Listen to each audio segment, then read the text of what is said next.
Sabe o que ninguém te conta quando você toma uma decisão super importante, grande de verdade? Como resolver sair do seu país e migrar? Não é o peso das malas, não é a burocracia, não é ter que correr atrás de documento, nem o dinheiro, nem o planejamento. Enfim, o que ninguém te conta é um custo invisível. Aquele que aparece depois, quando você já está aqui. Quando a adrenalina já passou, quando toda a burocracia já foi mais ou menos resolvido, quando a mudança já virou rotina, quando a vida já entrou mais ou menos no lugar. Naquele momento que você está sozinha, no domingo, num feriado, numa emergência, e percebe que não tem ninguém para ligar, ninguém que chegue na sua casa em 10 minutos, ninguém que venha te dar uma mão se você tiver uma dor de barriga. Esse custo tem um nome e ele é um custo que ninguém gosta muito de falar sobre ele, porque ele é muito íntimo e ele mostra as nossas fragilidades. Mas hoje eu vou falar sobre eles, porque o meu canal não é só e apenas falar sobre Portugal. Ele também é falar sobre a minha vida e sobre as minhas experiências, os meus pensamentos. A solidão, quando você imigra, ela é silenciosa, né? A solidão que a gente nem imagina antes de mudar de país não é aquela solidão muito dramática, sabe? De chegar num lugar novo, você não conhece ninguém, você sente falta de algumas coisas. Essa solidão, ela dura algumas semanas. A solidão que sente falta do feijão preto, até porque ele vende aqui no supermercado. Mas essa solidão, ela passa. A que fica, essa solidão ninguém te avisa, porque ela chega devagar e ela é uma solidão que demora você perceber um pouquinho. É aquela solidão do domingo, sabe? Aquela solidão do feriado, principalmente aqui em Portugal, em que todo mundo tá com a sua própria família, quando você não tem ninguém para ligar, para recorrer, quando você precisa de um amigo para dar uma saidinha e não tem.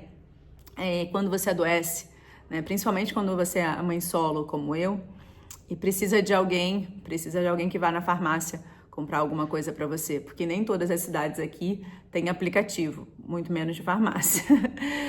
Aquela solidão de perceber que se algo acontecer agora, você não tem uma rede de apoio que funcione, sabe? Que funcione ali, no automático, a tua vizinha de porta, por exemplo.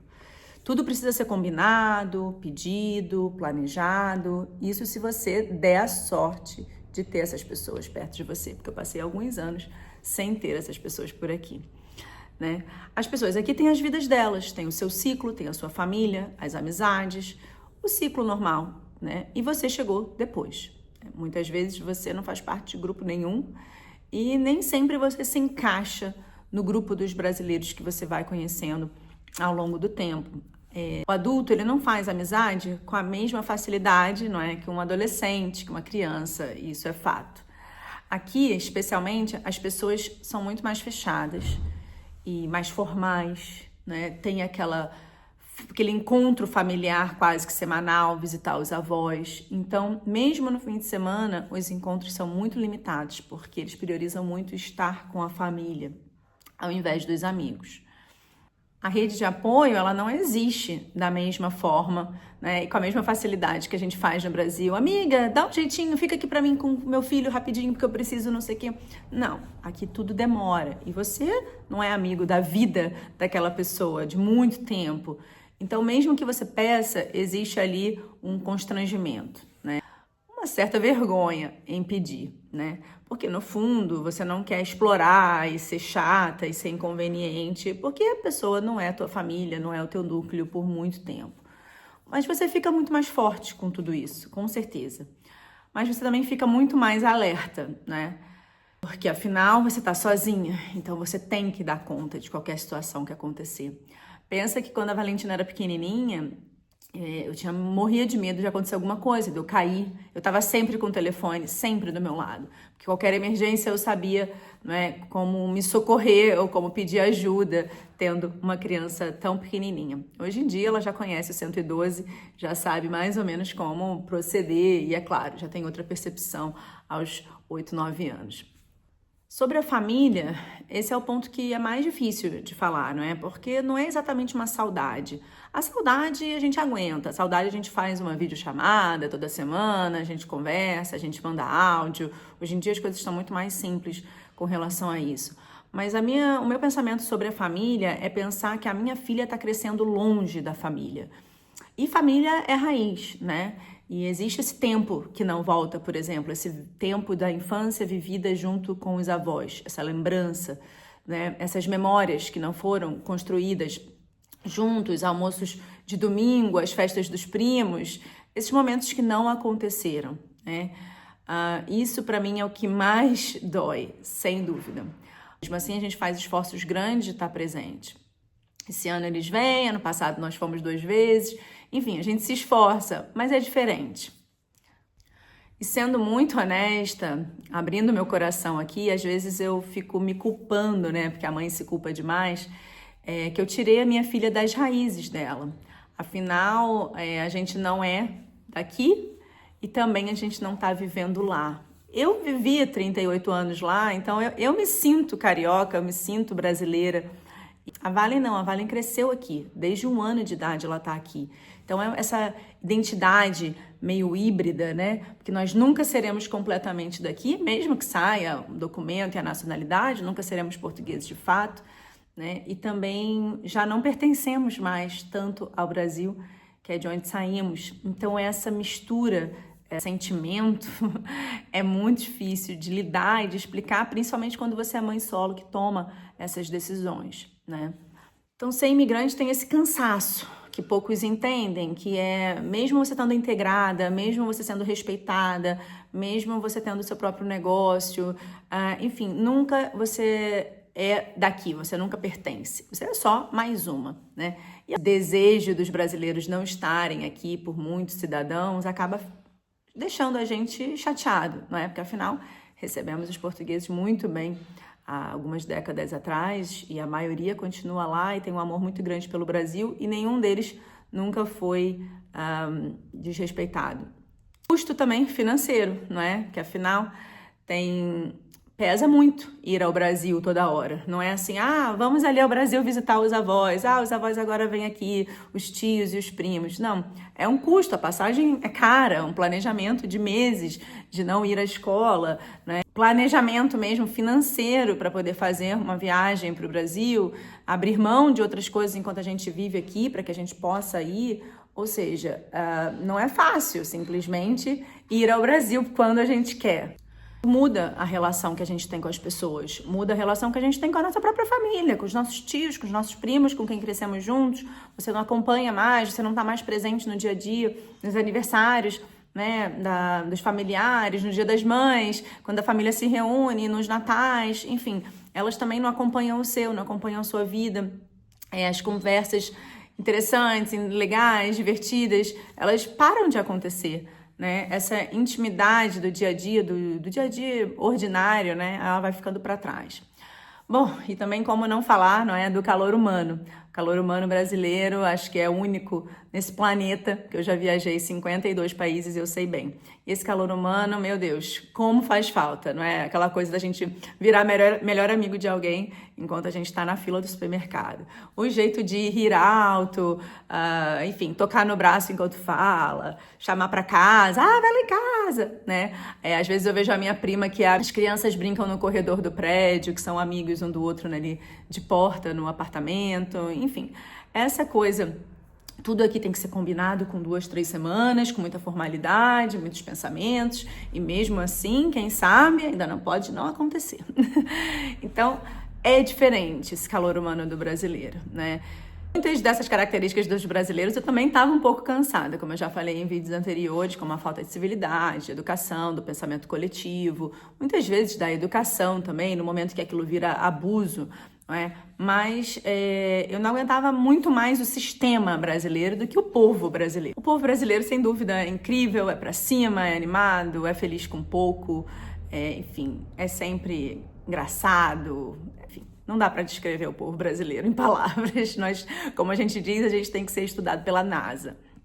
E o que parece mais bobo é que a gente sente falta de coisas muito básicas. Por exemplo, de ir à praia. Eu, como boa carioca, que tinha ali a praia a 5, 6 quilômetros da minha casa, e conseguia acessar a praia com o metrô, achava que não ia fazer a menor falta estar perto do mar. Ledo engano. Alguns anos depois, olha, tô eu aqui, sempre procurando uma forma de morar mais perto do mar e nunca consigo. É diferente morar perto do mar aqui, quando você só tem 3 meses de verão e quando as vilas perto ali do mar, com exceção das regiões mais abastadas, como Cascais, não faz muito sentido morar tão perto do mar, né? Outro dia a Valentina falou que sentia falta de sol. Eu sinto falta de sol, gosto mais do sol. E sem dúvida, não é uma crítica, até porque Portugal é dos países mais quentinhos da Europa e tem um dos melhores climas, né? Muitas pessoas de outros países vêm para cá exatamente por causa do clima, que é muito melhor aqui.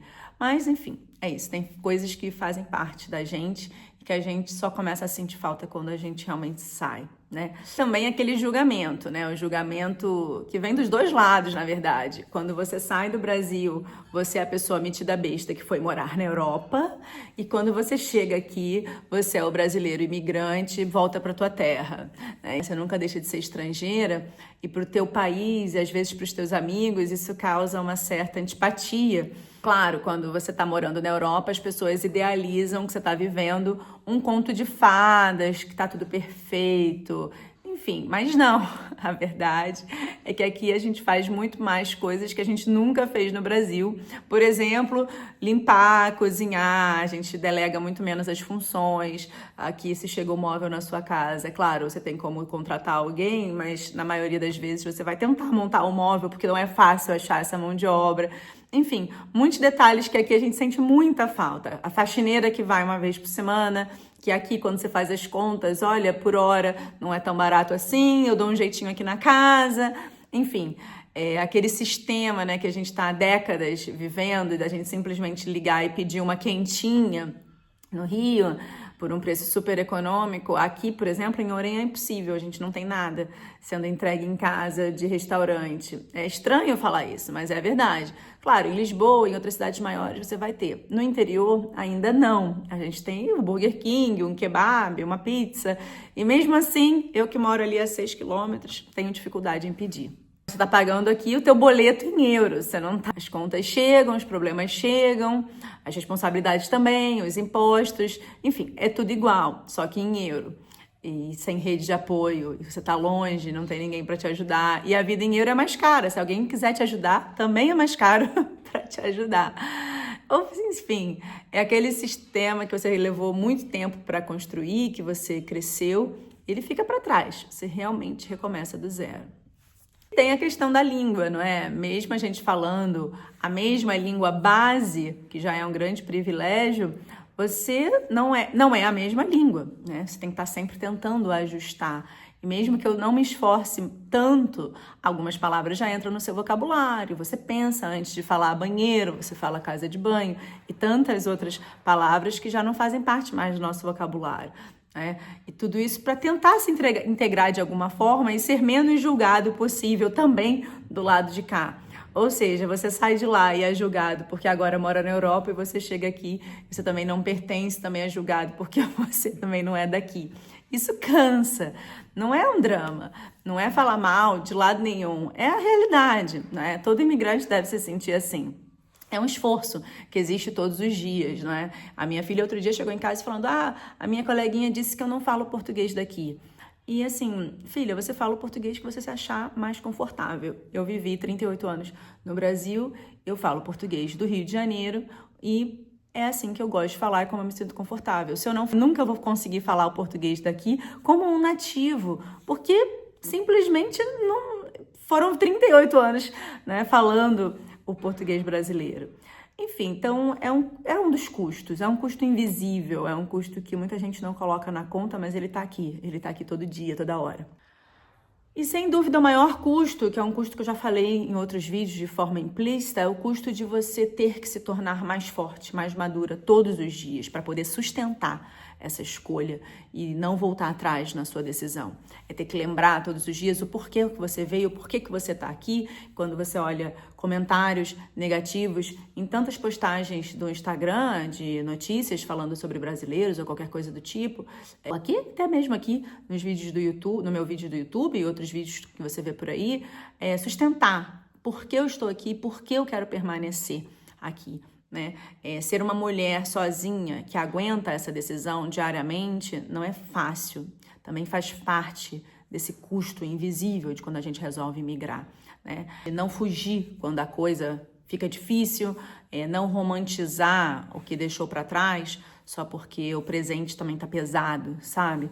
A gente tem que todo dia olhar para o custo disso real, o custo concreto, o custo cotidiano e escolher ficar aqui todos os dias. Escolher voltar é uma opção? É claro que é, sempre está na mesa. Mas o custo de ficar e o custo de voltar, todos eles são custos grandes. E tem que todo dia pensar e avaliar. Enfim, não é fácil. Então, deixa eu te perguntar uma coisa. Você quer mudar de vida? Quer sustentar essa mudança quando ela deixar de ser uma novidade para você? Porque são coisas muito diferentes. A maioria das pessoas confunde uma coisa com a outra. Eu não romantizo o que eu vivo aqui. Aliás, eu nunca romantizei, porque a minha vida ficou muito mais pesada e muito mais difícil aqui, sem dúvida. Eu me culpo muito todos os dias, principalmente pela questão da família, das raízes, da minha filha não pertencer nem lá e nem cá, enfim. E também são 8 anos já aqui, né? E a frase que eu levo comigo é que toda escolha é uma renúncia. Quando a gente chega num caminho que a gente tem que escolher um ou outro, e a gente escolhe o de cá ou o de lá, o outro fica para trás. Toda decisão tem um preço. E a vida que você escolheu também tem. Se eu tivesse ficado no Brasil, esse peso também existiria. O e se eu tivesse ido? E se eu tivesse seguido o meu coração? E se eu tivesse levado a minha filha para um lugar mais calmo? Enfim, toda decisão sempre vai ter uma renúncia. O mais importante é ter essa maturidade de entender que o que ficou para trás nem sempre é o melhor e o que está diante de nós nunca vai ser perfeito.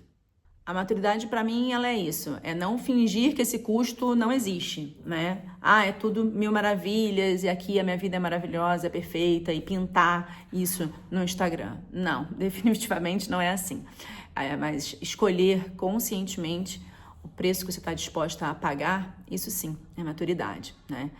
Se você já viveu uma grande mudança, já trocou de país, já mudou de carreira, já trocou um relacionamento de muito tempo, enfim, me conta aqui nos comentários, me diz o que te pesou, se você também saiu do Brasil, também está por aqui, se você concorda comigo ou não, qual foi o custo que ninguém te avisou que você sofreria quando viesse para cá, né?